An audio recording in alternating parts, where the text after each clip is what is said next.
they just explode like nothing else. All right, so we have CEO of Fiverr with us, Micha, and this was something that we just put together at a very last minute. We actually were planning on having Noah interview you. Noah's got some technical problems, so we have not been able to get him on here. We may actually get him later throughout the day. He's not very tech savvy. Yeah, I mean, AppSumo, sumo.com. I think he just moved from AppSumo to sumo.com. But anyways, regardless, technology guys that you can't get a hold of, that can't get internet, it's a funny thing. But thank you very much for taking the time. We really appreciate it. Everyone in the chat here, we're going to have time to, you're going to have time to ask Micha some questions, and you can put that, there's going to be a thought exchange link that's going to be popping up in the next couple minutes, but I have 10 minutes to ask a couple questions myself, which is also why I decided to steal the stage away from Noah, is to be able to get access to this. So first thing, I mean, Fiverr, a completely revolutionary company. I mean, one that, in my opinion, and I've been following the remote workspace for 15 years, has really crafted, in my opinion, almost kind of like the second reiteration of the gig economy, the online gig economy in a certain context. How's Fiverr doing? Where are you guys at right now? Like, you know, how are you doing throughout this crisis? First of all, thanks for having me, Liam. So Fiverr is doing very well right now. I mean, as terrible as it is, because this outbreak of the virus is terrible, it is in a sense making the case for what we've been preaching for 10 years. Mm-hmm. You know, Fiverr has been around for 10 years, and what we're really essentially doing is we're moving a lot of the traditional, outdated way of doing freelancing, which is mostly offline, mm-hmm. which is as close to dating your freelancer as possible, to something that is super streamlined, super easy to use platform that allows you to work with the world's best talent in just a few clicks. Just to give you a sense, if the average time that it takes to find a freelancer anywhere is about 30 days, that's the stat. Wow. On Fiverr, from being a visitor to actually placing an order, the average is 15 minutes. Wow. This is unmatched. And this is exactly explaining the revolution that Fiverr is bringing. It's creating an experience that is equal to shopping online, to buying something on Amazon. You just come in, it's the world's largest catalog of digital services. Mm-hmm. It's a super horizontal marketplace that covers more than 300 different categories of services. So it's really geared to doing exactly what's happening right now. It's actually a revolution that started accelerating back in 2010 when we started, and is now just taking a big curve up. Mm-hmm. So we are doing well. I do want to get into kind of your thoughts on what the future of work is and where we're currently at and what's going to be happening over the next few critical months, which I think will be really interesting to see. And there's a ton of polling data that we've been collecting so far. It's been very eye-opening to see how people are interacting with remote work and in what context. I think it was you, I had read an article either that you were quoted in or a video talking about how the premise was, can you turn Fiverr into like the concept of being a store where you can just pick a service off the shelf? You know, expand on that a little bit, because I think that was such a genius idea for Fiverr, and that really wasn't understood. Like before Fiverr, there were people that were trying to do what you were trying to do, but I think after Fiverr, a lot of the market ended up, you know, going your direction fundamentally, which I think is a huge compliment to Fiverr as a business model. Yeah, it is.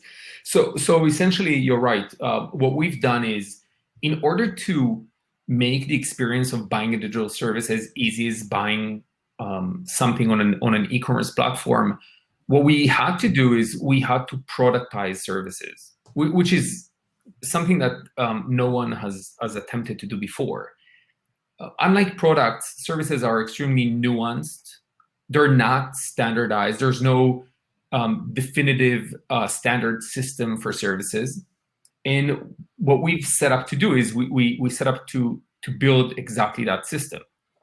So essentially what that created, it created a situation where when you see the services being offered on Fiverr, you have complete transparency into who you're buying from because of our reputation system that allows you to see the freelancer's previous experience, ratings and reviews by previous customers, and their education and so forth.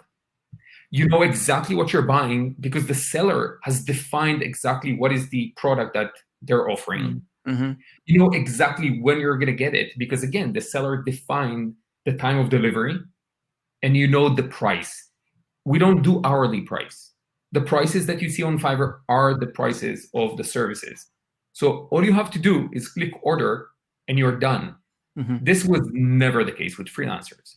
Yep. It was always just getting to the right person, getting some people to vouch for that person, then negotiating a deal, then defining the hourly rate and so forth. So this was full of friction. And what Fiverr has done is it removed the majority of the friction away from it. Mm-hmm. And this was why we turned that 30 days into 15 minutes. And we're taking it down. I mean that's kind of the premise. And I think that also allowed a lot of freedom for the freelancers to define exactly what they want to offer. Mm-hmm. They set the prices, they set the terms, they set the timing, they control it.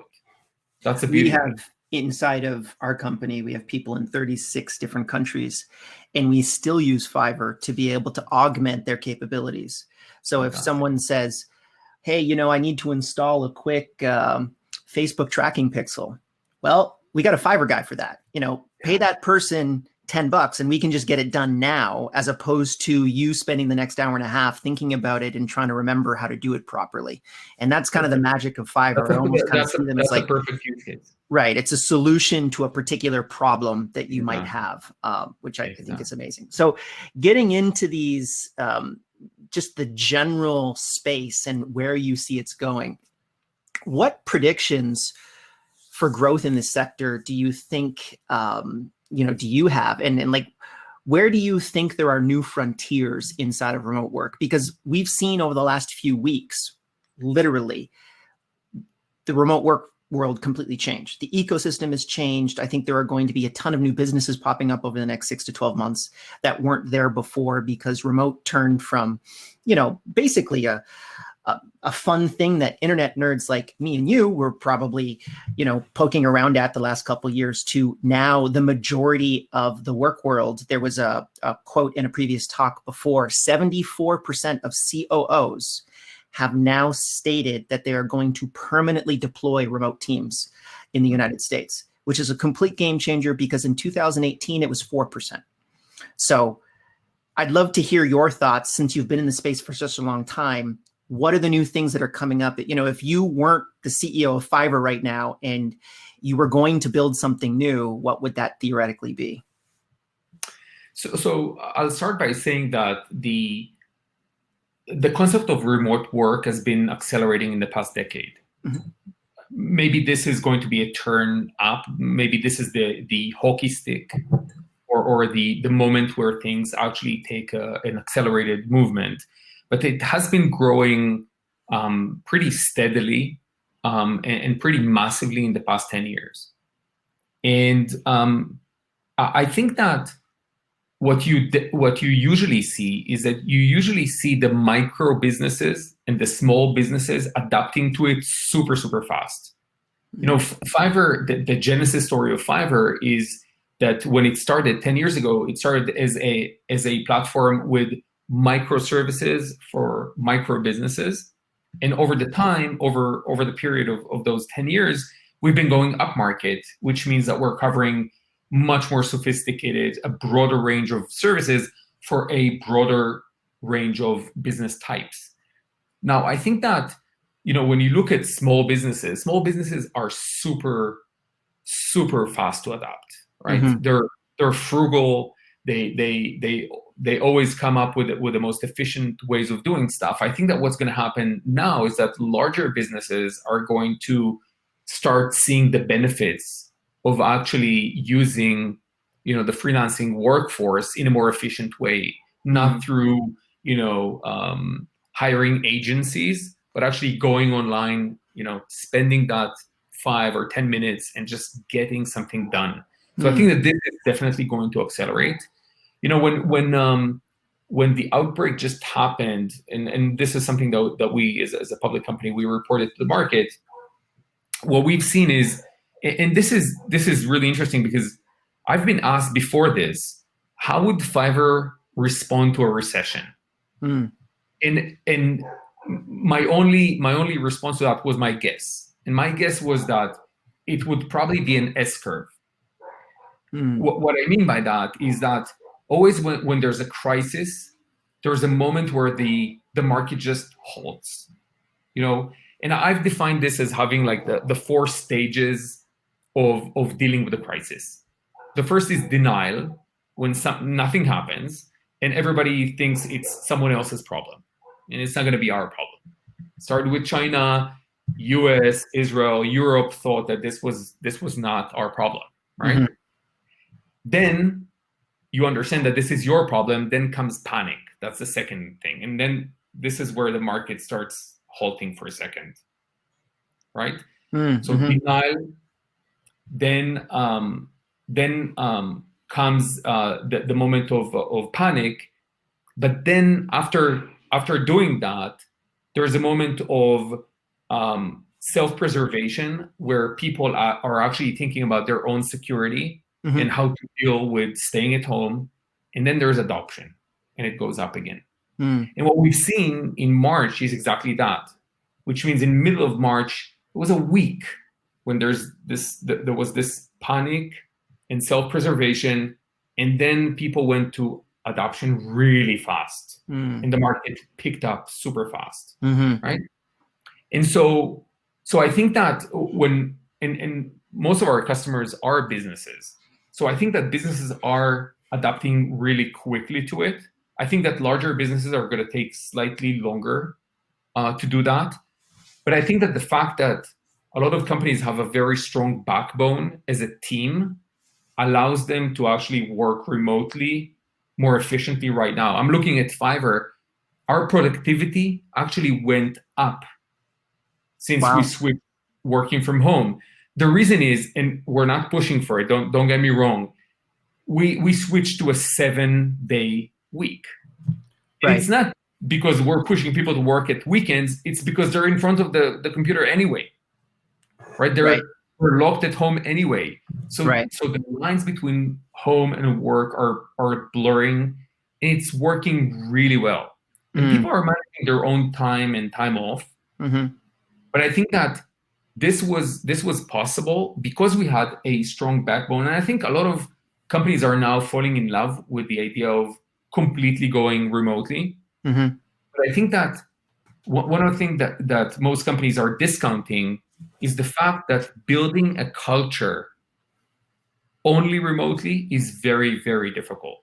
You have a very strong culture at the office, and now you're forced to go and work remotely, then it works really well because people love each other and they're there for each other, and they have a lot of, there's the intimacy of the office and going to bars and whatever together. But I think that just starting things remotely is going to be more challenging. So I think it's probably going to be a nice mix. I think, what we've done as a company is we said, we know that this crisis is going to end. It's going to be a waste if we don't collect the good things that happen during the crisis that we can learn from and implement the day after. Very well said. What I would probably recommend is doing exactly that, which is just cherish those special moments where remote work excelled and try to implement them when you go back to the office. So that brings me into, I think, my second last question here, which is, what do you think work will look like after this is all over? A lot of people are stating that the office is dead. If you're in a company, if you're running company leases right now, the office is dead. And I don't know if I completely believe that thesis, but it's quite possible. So I'd love to hear your thoughts on whether or not I actually that's doubt true. it. I actually doubt it. I think that to my previous point, I think that work is going to look slightly different, because there's a lot of good takeaways from this situation. That said, from a culture perspective, the socializing aspect of being in an office, the knowledge transfer that happens, the fact that you have cooler side chats, those things that are very hard to mimic over video, Right. those coincidence in which you overhear something that people talk about at the office and then you jump in with your ideas, is going to be hard to replicate. And so I don't think that the office is dead. I think that the office is just going to look different, and the way companies are going to utilize remote different. But beyond that, I think that human beings are programmed to forget. That's the truth. I mean, if I'm thinking about parents. Like if parents would not forget the experience of giving birth, everybody would have one child, right? Because it's like it's painful, it's hard, but we're as creatures we're programmed to forget, and I think that we will forget when this is going to be over. I think that normality is going to be. What I'm more concerned about is the state of the economy. Like the rates of unemployment, right? The time that it would take to bring the economy back to its pre-virus state. Yeah. That could take years. This is what I'm concerned about. I don't think that as human beings we're gonna completely change how we think about stuff. Maybe we're gonna spend more time thinking about our hygiene and not coming sick to the office because it's just stupid. But the part of that, I don't think that it's gonna be a day and night change. Yeah, there's going to be some really great talks as well later today from Amir from Todoist, who's going to be talking about asynchronous versus synchronous communication inside of remote teams, and then also Ryan from X Team, who's going to be talking about culture, and he actually has a comment here. No doubt, building culture remote first is challenging, but definitely possible. For anyone that's going to be watching next, I think that's going to be a really amazing talk. It's a different skill, and I think that a lot of the entrepreneurs or chief culture officers are not experienced in doing that, and I think that this is going to be another branch of science that is going to evolve as a result of this crisis, which is how do you create cultures that are remote first.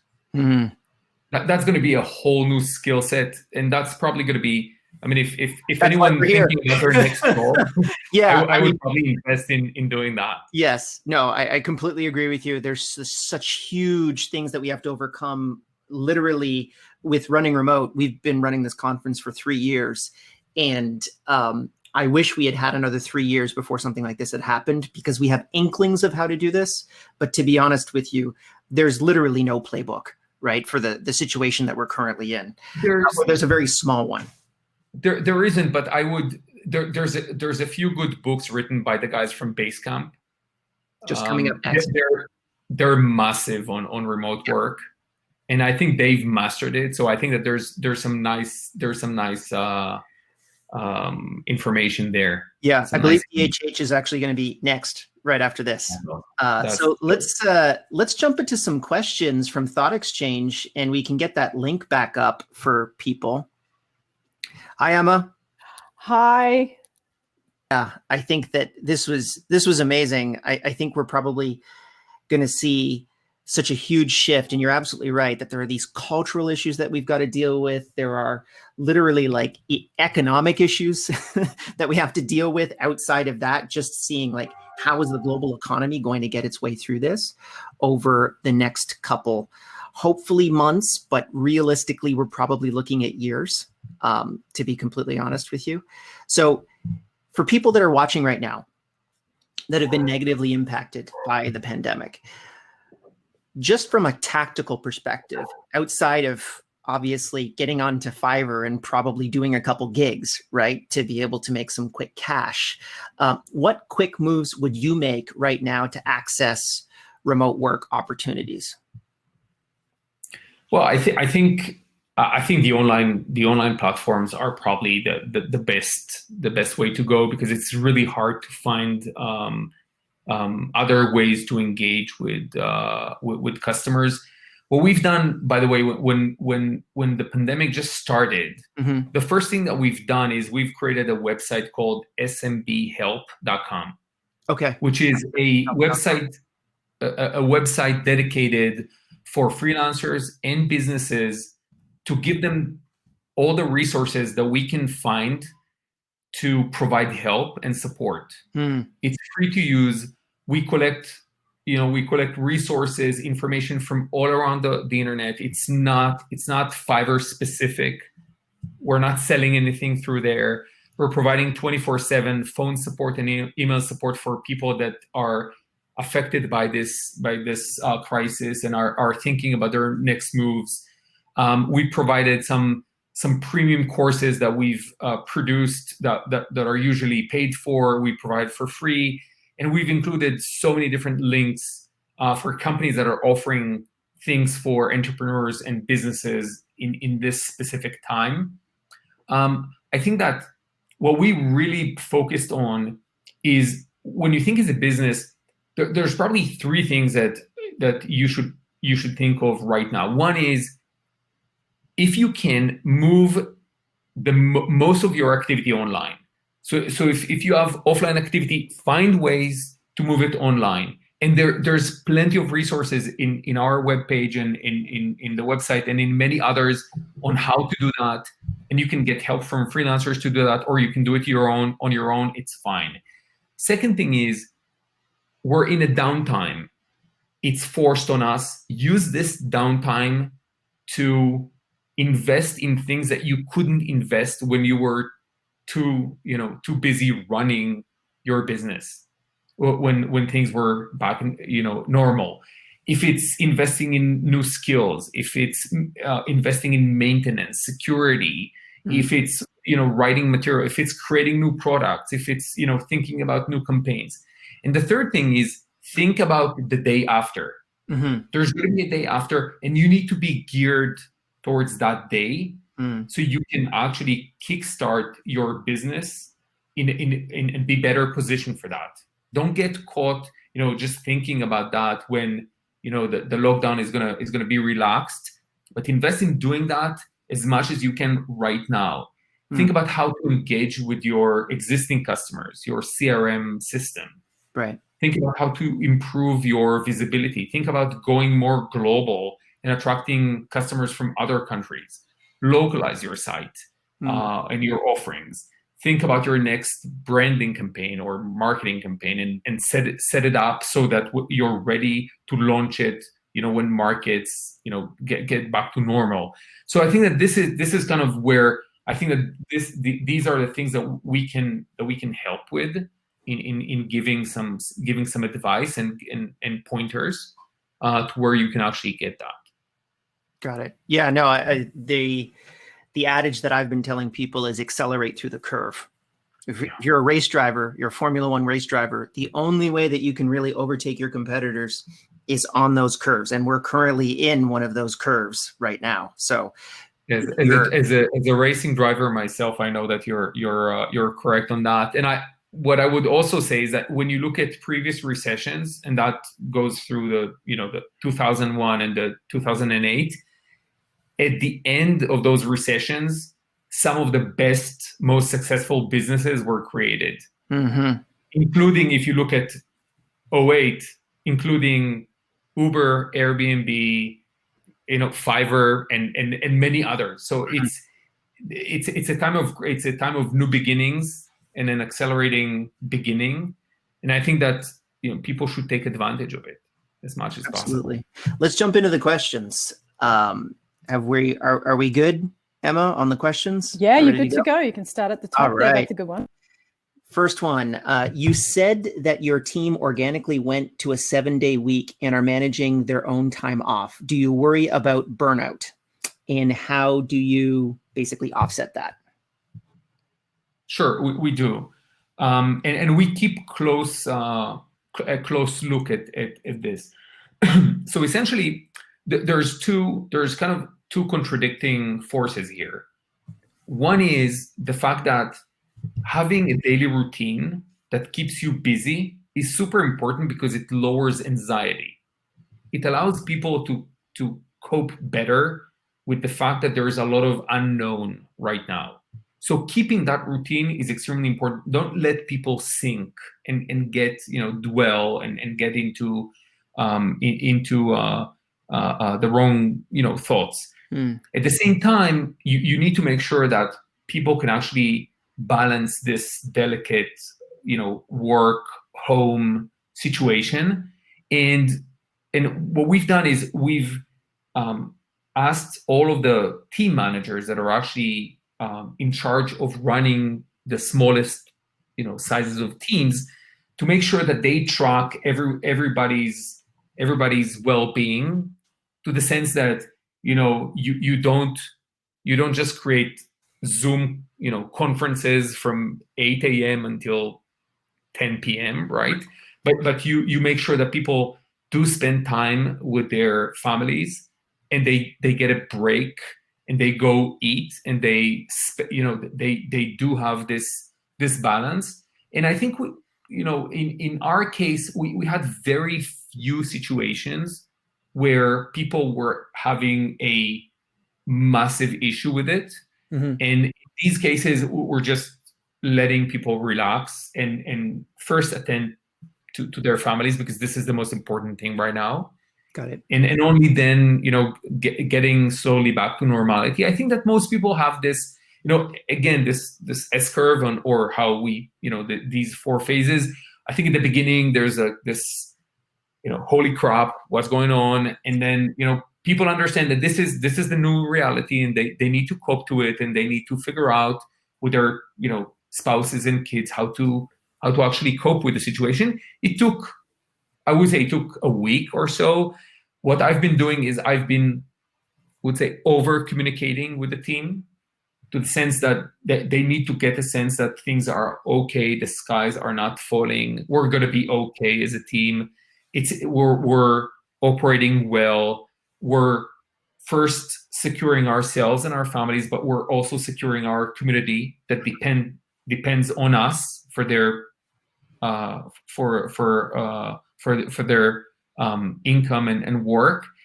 And I think that doing that and doing the small gestures, we've sent the entire team, those who have kids, we send packages with toys and stuff that kids can have some nice pastime. We've done town hall meetings over Zoom. We're totally open. Like when people come into meetings with their kids, their dogs, whatever, it's like if people need to step in, it's totally fine.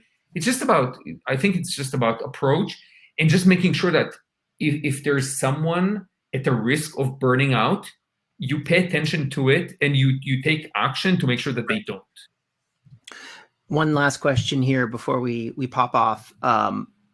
So talking about working remotely, there are a lot of very, public examples, Yahoo being one of them that's referenced here, of large companies not really seeing the benefit of remote work. And when you look at the large corporate, which is undoubtedly over the last few weeks started to adopt a remote model, where do you see that going? Do you think that they're simply tolerating remote work rather than actually making the shift?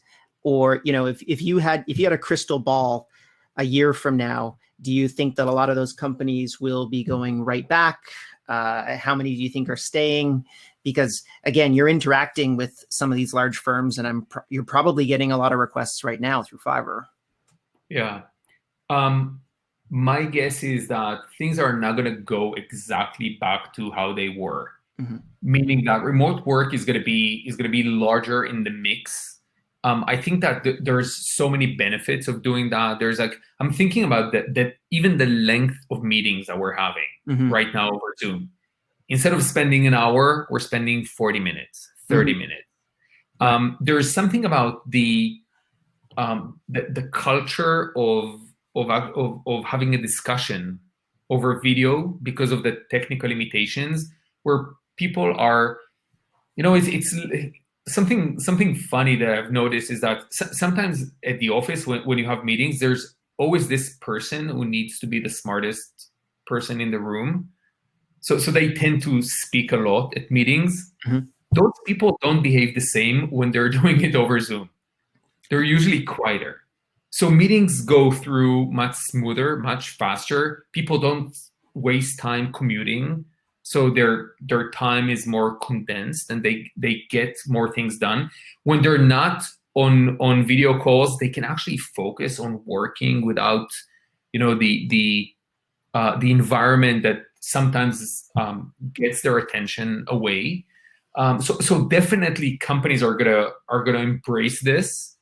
I'm not sure that this is going to be a complete replacement for what we've came to know, but I think that it's definitely. I think a company should be stupid not to embrace the good things that are going to happen. So I think and since companies are typically smart, I think that they're going to do it. Very cool. Yeah. I completely agree with you on that one. Thank you very much for taking the time. We really appreciate it. If anyone doesn't know what Fiverr is, it's Fiverr.com. And it is probably one of the absolute game changers, I think, in the remote work world. And I think you're perfectly structured to be able to take advantage of this entirely new space, those silver linings that out of these unfortunate situations that are all happening. So I'm very excited to see what happens over the next couple months with Fiverr. Thank you.